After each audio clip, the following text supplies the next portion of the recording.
저도 불만이 있지만 그래도 오래 참으면서 기다릴 자신은 있습니다. 어떤 사회는 어떤 게 느리고 어떤 사회는 어떤 게 빠른 겁니다. 우리나라는 다른 모든 것들이 다른 모든 나라에 비해서 어마어마하게 빠르지만 때로 저게 안 된다고 싶을 정도로 말도 안 되게 느린 것도 있습니다. 22대 국회에서 두 번째 차별금지법이 발의됐습니다.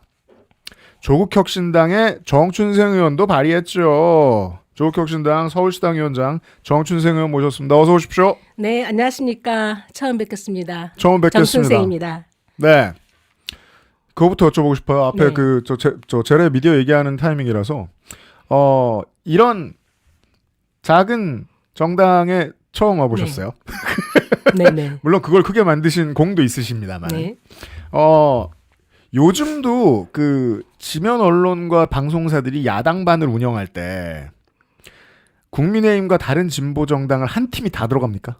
아, 요즘은 우리가 개혁진보 사당으로 같이 엮어서 활동하다 보니까 우리 조국혁신당의 경우는 네. 여당 팀에서 같이 합니다.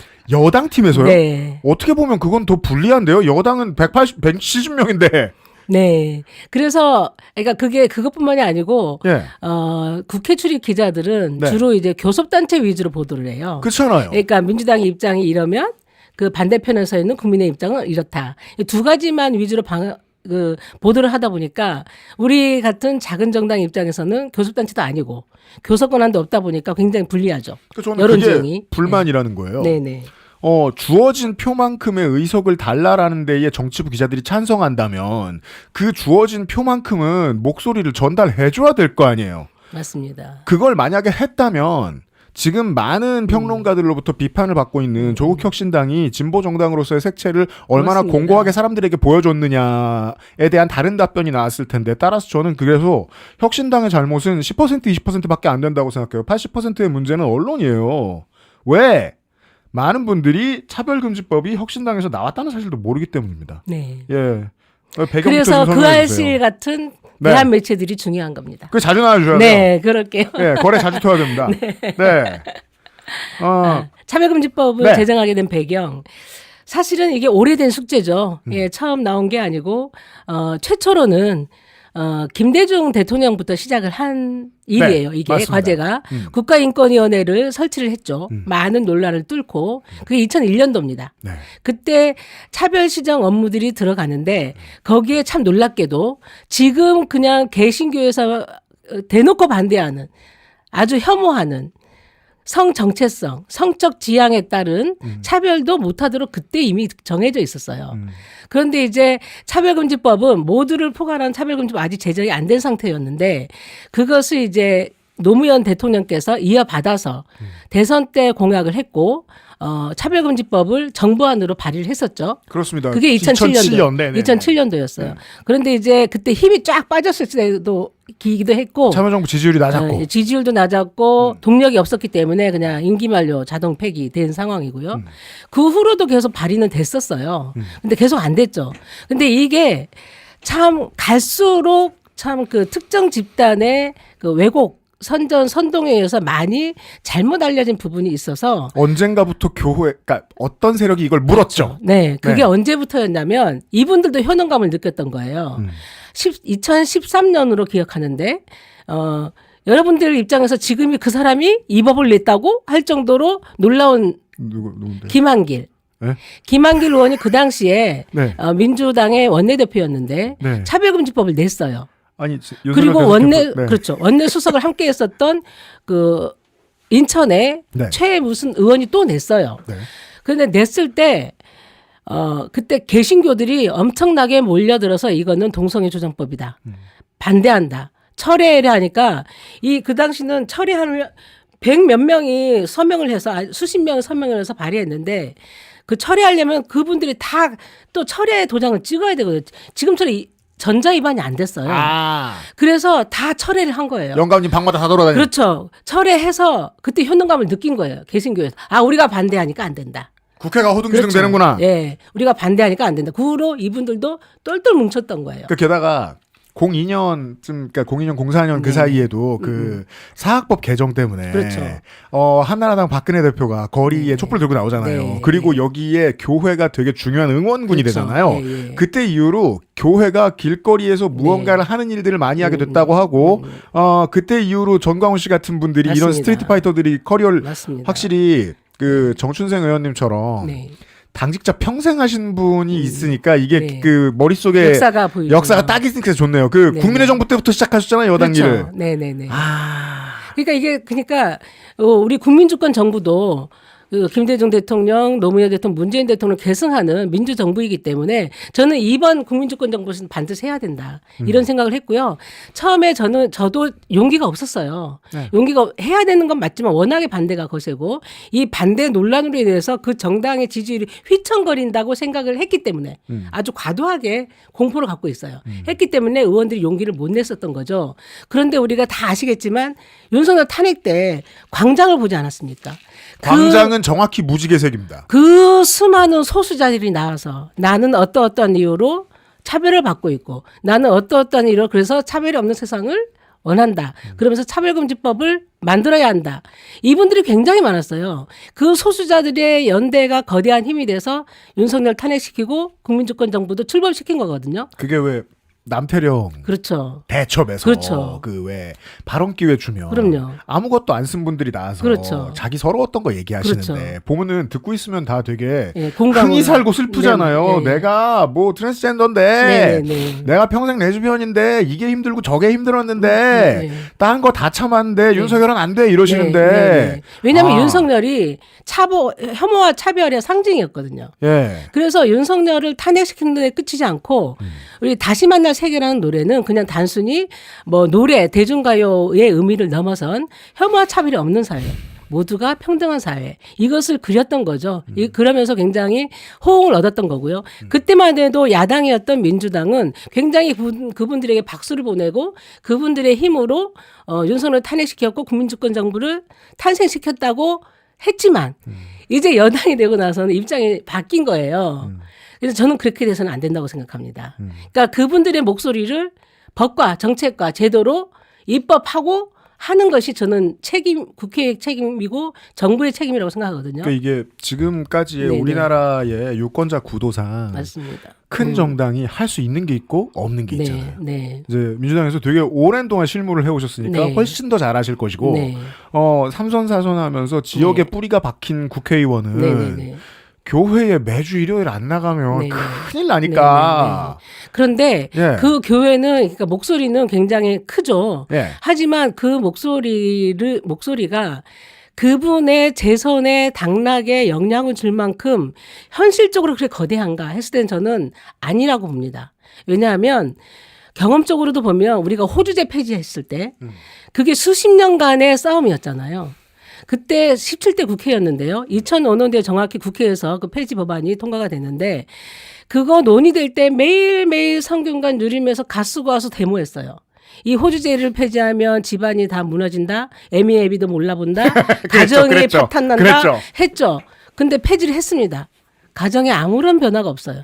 평화롭잖아요. 그런 것처럼 아무리 공포 마케팅하고 동성애가 뭐 양산된다 뭐 이런 건 다 공포 마케팅이고요. 그분들은 물론 이제 열심히 뛰면서 그 의원의 낙선을 위해서 운동을 할 수는 있어요. 하지만 이 거대한 흐름에 함께 해온 것에 대한 지지자들도 분명히 있기 때문에 그것을 믿고 가야 된다. 저는 그렇게 생각을 합니다. 제가 말씀드렸던 주제 의식은 네. 그 호주제 말씀하시니까 호주제로 예를 네. 들면 당시에 장외에서 기가 막히게 잘 싸웠던 젊은 변호사가 있습니다. 지인선미라고. 네. 호주제 폐지를 네네. 위해서. 열심히 싸웠었죠. 그분 이제 사선 중신이신데 네네. 명성교회 맨날 갑니다. 강동구에서 제일 큰 그 그렇죠. 교회. 예. 그러니까 그럼 아주 보수적인 교회죠. 그럼 생각하는 네. 거예요. 네. 고관여층은 그 눈치를 봐가면서 진선미 의원이 그 자리에 있는 게 낫냐, 아니면 명성교회랑 싸워서 잘못 미끄러져가지고 국민의 의원이 들어오는 게 낫냐. 난 전자가 낫다고 생각하니까. 근데 저는 그건 민주당을 두둔해주기 위해 하는 말이 아니라 다른 13석이라도 의석이 있는 진보 정당이 하면 되는 거 아니냐. 예. 그래서 지금이 적기다라고 생각하는 거예요. 그런데 문제는 네. 그런 겁니다. 교섭단체가 아니잖아요. 어떠한 권한도 없어요. 그러니까 의제를 같이 협의할 권한도 없고 양당이 협의하는 의사일정과 안건을 갖고 상임위에서 목소리를 낼 뿐이에요. 그렇죠. 그렇죠. 그러니까 뭔가 권한이 있어야 아니야 이거 우리 이 법을 안 해주면 이거 협조해 줄 수 없어요. 뭐 이렇게 교섭 권한이 있어야 되는데 전혀 없기 때문에 그게 굉장히 큰 한계였던 거예요. 그러니까 결국은 네. 외치는 효과 이상을 얻어내는 그렇죠. 게 참 쉽지가 않은데. 그렇죠. 민주당이 움직이지 않으면 이게 안 됩니다. 네. 그러니까 그렇다면 더더욱이 이 20석이 안 되는 정당의 전략은 여론전에 많이 기대해야 되는데 제가 오늘 이걸 소개해드리고 싶어가지고 정춘생 의원님 모셨거든요. 네네.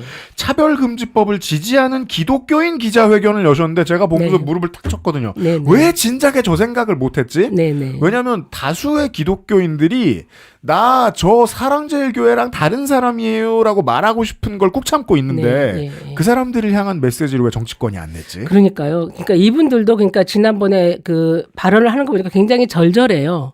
예, 하나님의 뜻이 차별 없는 세상이 막 절절한데 문제는 이분들도 이제 기독교 개신교에는 굉장히 비주류인 거예요. 그렇죠. 대형 교회들은 엄청난 자금으로 막 시위도 조직하고 집회도 조직하고 막 홍보도 하고 하지만 이분들은 굉장히 소규모 뭐 이런 거기 때문에 목소리를 전파하는 데는 한계가 있었던 것 같고요. 저는 그러니까 그 얘기할 때마다 그러니까 공격하는 게 그러니까 개신교에서 하는 게 많은 오해들이 있는 것 같아요. 뭐냐면 이 법을 통과시키면 동성애를 조장하는 법이고 그리고 동성애를 반대하면 다 잡아간다. 그러니까 교회에서 목사가 동성애에 관련된 반대 그 설교를 하면 잡혀간다.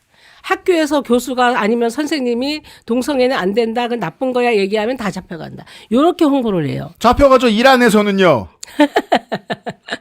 네.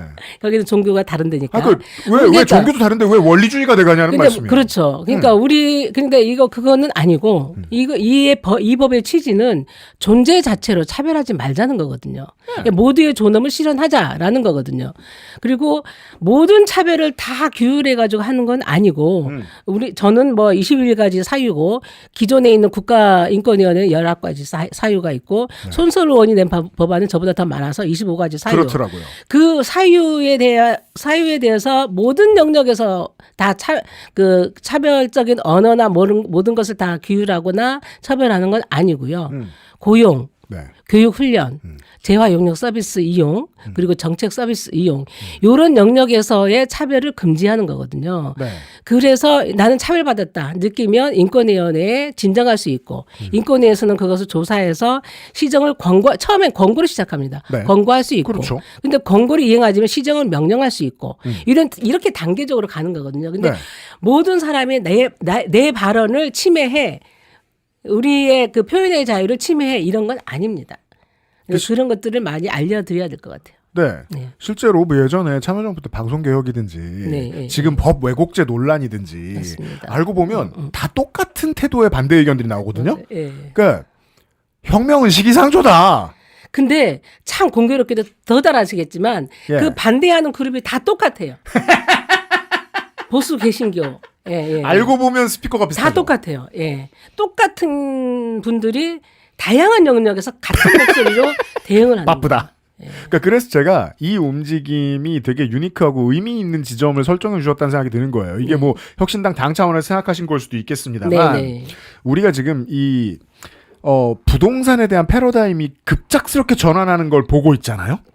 아, 대통령님이 아주 잘하시죠. 평생 네. 부동산 무서워가지고 네. 민주정부와 그 왼쪽에 있는 모든 공포. 정당들이 아무것도 못하다가 네.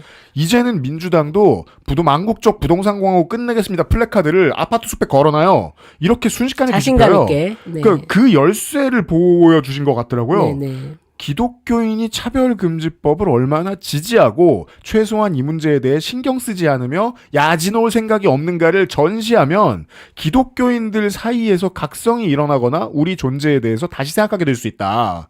그게 제일 정치적으로 현실적인 접근이었던 것 같아요. 네. 예. 맞습니다. 본인도 예. 기독교인이세요? 아닙니다. 아니네요. 예. 아닌데도 이렇게 친하게 지내시는. 아닌데도 이런 아이디를 정치인은 원래 물론이죠. 모든 사람과 친하게 지내도록 노력해야 합니다. 그래서 예. 정춘생 의원 이름이 붙어 있는 플래카드가 네. 지금 서울시 모든 구민들이 보라고 관심 많으시네요. 여기저기 예. 걸려 예, 예. 있습니다. 제가 서울시당 위원장이어서 서울시당 위원장이신데 예. 그 시간 조금 남았을 때 그 얘기 좀 해주세요. 네네. 조국 혁신당에게 물리적인 시간이 너무 적었을 거라고들 이야기합니다. 네. 합당 논의를 네, 하다가 말고 저쪽의 사정으로 인해서 멈추게 됐고 네네네. 그리고 자강을 한다고 하면 자강을 하자라고 생각하는 배짱 있는 분들도 많지만 네. 조직이 그 배짱을 다 나누려면 시간이 네. 필요한데 네, 맞습니다. 잘 안 됐다. 네. 서울시당은 지금 지선을 어느 정도까지 준비하고 있습니다. 지금 시당 차원에서 네. 예비후보자 검증위원회를 꾸려서 네. 그 후보자 접수한 분은 지금 심사 중에 있고요. 예, 자격 검증 먼저. 자격 검증에서 이제 적격한 사람들은 이제 예비후보자로 등록을 할 수 있고 이제 공천관리위원회에서 이제 그 후보자들에 대해서 공천 여부를 관리를 하게 됩니다. 그게 아마 4월 초까지는 계속 진행되지 않을까. 4월 초까지. 예, 4월 초까지는 계속 진행되는데 우리 바람처럼 모든 지역구에 모든 광역부터 기초까지 모든 후보를 낼 수는 없을 것 같고요. 전략적으로 좀 지지자들도 안 그러길 바래요. 돈이 네네. 얼마인데. 네. 돈이 많이 듭니다. 네. 그 정춘생 의원이 그동안 이제 어떻게 네. 사셨는지 모르는 분들을 위해서 네. 소개를 해드리면 당직을 되게 오랫동안 하셨고 맞습니다. 그 예전에 이제 시끄러웠던 강서구청장 재보궐 선거에 네. 출마를 하셨다가 네. 경선 기회를 못 얻고 컷오프 되신 적이 있어요. 네네네네. 왜냐하면 그때 전략 공천이 돼서. 맞습니다. 근데 예. 그때 그러면은 성진하고 우울한데 네. 현재 구청장이 되신 분의 대변인을 하셨어요. 캠프에 네. 들어가서. 네네. 네. 그 제가 무슨 말씀드리고 싶으냐면은 이 공천 자리를 얻기 위해서 노력하는 사람들을 몇십 년간 계속 봐오셨잖아요. 그럼요. 네네. 지금 조국 혁신당을 지지하고 싶은 분들이 이런 전국적인 첫 번째 선거를 맞아서 네. 가장 크게 하는 걱정이 조국 혁신당의 깃발을 보고 가는 정치인, 신인 정치인들의 퀄리티가 안 좋으면 어떡하세요? 그래서 퀄리티를 그러니까 아무리 우리가 후보군이 부족하다고 해서 네. 퀄리티가 낮은 사람들을 공천하지 말자. 그런 기준을 가지고 있고요. 저는 그걸 국민의당의 함정이라고 부르거든요. 3번 정당이 지지율을 많이 얻었는데 그 지지율에 비해서 1, 2번에서 공천을 못 받은 사람들이 가더라. 이 문제는 그거는 네. 그러니까 그럴 수 있어요. 왜냐하면 우리나라 정당 체제가 양당 체제였어요. 네. 그 양당 체제에서 다 포섭되고 훈련받고 준비되어 온 사람들이었어요. 그러니까요. 네. 그러니까 제3의 정당이 없었던 거죠. 그 제3의 정당이 그동안 쭉 있어 왔다 그러면 또 모양새가 달라질 거예요. 그러니까 하는데 거기서 이제 판단을 하겠죠. 그러니까 계속 요 정당에 있다가 했던 사람들도 있고 양당 체제를 계속 불신하다가 새로운 정당이 생겼으니까 새롭게 정당을 처음으로 가입한 분들도 있고 그거는 좀 과도기에서의 어쩔 수 없는 한계가 있다. 완전한 새로운 사람은 없어요. 완전히 새로운 사람. 하늘나라에 그렇죠. 완전한 새로운 정치는 없어요. 네. 그렇게 돼서는 안 되고. 근데 이게 양당 체제가 아니 저는 양당 체제는 이제 수명을 다했다고 보고요. 우리 정치를 더 발전시킬 수 없다. 이런 생각을 갖고 있기 때문에 다당제로 가고 그 다양한 정당들 작은 정당들도 좀 강하게 만들어주는 구조 이런 것을 하면 좀 몇 년이 지나고 십수년이 지나면 정치 토양이 달라질 수 있다. 그렇게 생각합니다. 왜냐하면 네네. 저는 오랫동안 경험을 했었잖아요. 사람이 서 있는 위치에 따라 보이는 게 다르더라고요. 그래서 과거에 큰 정당에 있었을 때 보지 못했던 것들을 보면서 과거의 저를 많이 반성을 했어요. 그러니까 내가 이 대한민국의 정치 한복판에 있었으면서 그리고 큰 역할도 해오고 많은 기여도 해왔지만 이런 부분을 못 봤구나. 그동안 이제 소수 정당에 대해서 내가 너무 몰랐구나. 그런 반성도 하면서 이번에 제가 정개특위 활동을 하고 있거든요. 네. 정말 이번에 나는 목숨 걸고 싸우고 싶다. 왜냐하면 저는 진짜 양당 체제는 수명을 다했다고 봐요. 더 이상 발전할 수 없다. 수명을 다 하는 게 좋을 겁니다. 그렇죠. 여기서 진짜 네. 수명은 일단 국민의힘의 수명이다 하는 게 제일 좋다는 말씀인 것 비슷한 그럼요. 말씀이기도 국힘제로. 하고. 예. 네. 국힘제로로 갑니다. 우리는. 그 말씀을 왜 드렸냐면 네. 혁신당이 자강을 해서 오래 가기로 했다면 그 도전은 너무 역사상 전례가 없는 것이기 때문입니다. 네. 예. 보수 위주로 3당이 나타나면 제가 말씀드렸던 대로 1, 네. 2번에 줄 섰다 떨어진 사람들 다 가다가 네, 말았고 네, 네. 아니면 자민련 네. 케이스 그냥 네. 동네 사람들 데려다가 하는 네. 동네표 네. 받는 방식이었고 그게 아니고 진보 정당은 네. 바깥에 정치적인 원류가 시민사회에 있어서 그들이 어렸을 때부터 키워온 사람들이 네. 사실상 그대로 당에 흡수되는 맞습니다. 형태이기 때문에 네. 그 둘 중 아무것도 아닌 새로운 모델을 혁신당이 만들어야 되거든요. 그러니까 하고 싶은데 정말 그 현실적인 한계를 느끼는 게 우선 첫째는 교섭단체가 아닌 게 굉장한 큰 한계예요. 그거야말로 정말로. 민주당이 예. 오랫동안 평생 계셔도 몰랐던 문제겠군요. 네, 맞습니다. 그러니까 지금 여러 번 말씀하시지. 네네. 왜냐하면 그걸로 모든 게 달라져요. 그러니까 그러니까 국가에서 지원하는 정당 보조금도 그 배분 기준이 완전 달라지고요. 그렇죠. 국회 운영도 완전 교섭단체 위주로 되기 때문에 아무리 좋은 정책과 법안과 예산을 설명을 하려고 해도 그 통로가 많지가 않기 때문에 이것도 다 못 못 느껴보셨겠군요. 느꼈죠. 예. 그러니까 젊은 시절에 처음에 네. 입사한 정당이 98년도 여당이에요. 여당에 들어갔습니다. 새정치국민회의예요. 네. 김대중 대통령님. 그리고서 반평생을 같은 정당에서 지내시는 동안 절반은 여당이었어요. 네, 맞습니다. 야, 네. 그렇군요. 네. 그런데도 불구하고 그래서 저는 네. 그 민주당이 합당을 제안하고 이렇게 할 때도 정치개혁 의제 이것만큼은 우리가 굽히지 않고 계속 가야 된다. 뭐 이런 얘기를 계속하고 내부에서도 계속 그런 메시지를 계속 냈거든요. 그러자면 네. 뭐 구청장급이야 사실 네. 저는 관심사항 아닙니다. 네. 다만 뭐 서울시당으로 예를 들 것 같으면 네. 비례대표 시의회에 입성을 해야 하고 나서 네. 네. 중앙에 있는 국회와 호응을 해서 제가 뭐 그 화요일에 임미애 의원님하고도 그런 얘기 했었습니다. 네. 왜냐면은 그 일당제니까 경북은 네. 맞습니다. 예, 진보당이나 민주당이 나죠. 네. 거기서도 똑같은 생각을 하시더라고요. 맞습니다. 저랑 같이 해요. 정치개혁 특위에서 예. 그 민주당의 위원으로 있고 저는 교섭단체 비교섭단체는 유일하게 있는데 정치개혁 의제와 방향은 저랑 똑같아요. 그러니까 지방의회부터라도 네. 중대선거구제를 맞습니다. 어떻게든 만들어내서 네. 그러니까 중대선거구제를 만드는 이유가 민주당 파일을 작게 하려는 게 아니다. 국민의힘 파일을 작게 하려고 하는 거다라고 어떻게든 획득을 해서 맞습니다. 이번에라도 만들어내는 게 좋을 텐데 서울은 이번에는 그게 어려울 것 같고. 그게 있잖아요. 그러니까 민주당 지도부나 민주당 인사들이 지금 민주당 단독으로 압도적인 승리를 하겠다는 말을 그냥 공공연하게 하거든요. 저는 그렇게 가서는 안 된다고 생각해요. 지금 제주에서 서울까지 거대 대기업이에요. 대기업들이 다 독과점하고 있어요. 그러니까 95% 가량을 그 두 정당이 다 점하고 있어요. 이건 국민의 얼굴이 아니에요. 국민의 얼굴을 한 의회를 만들자. 그러니까 예를 들어 그리고 무지갯빛 어쨌든 다양한 정치 세력이 들어가야 하고 소수자도 들어가고 이게 해야 민의가 반영이 되고 다양한 목소리들이 조례로 법으로 만드는 거 아닙니까? 그 예를 들어 뭐 민주당도 무지개색 다채로울 수 있고 네. 최대한 국민의 얼굴에 맞출 수 있고 뭐 민주당의 지역위원들 중에는 성소수자도 계시고 오픈리 네. 뭐 다양한 좋은 분들이 계십니다. 네. 다만 그분들이 하나의 정당일 때는 차별금지법은 못 내니까. 못 내니까. 예. 네. 꼭 필요가 있는 자리에 교섭권이 있는 정당이 또 있었으면 좋겠다. 네. 네. 그러면 교섭단체를 완화하자고 얘기를 해주세요.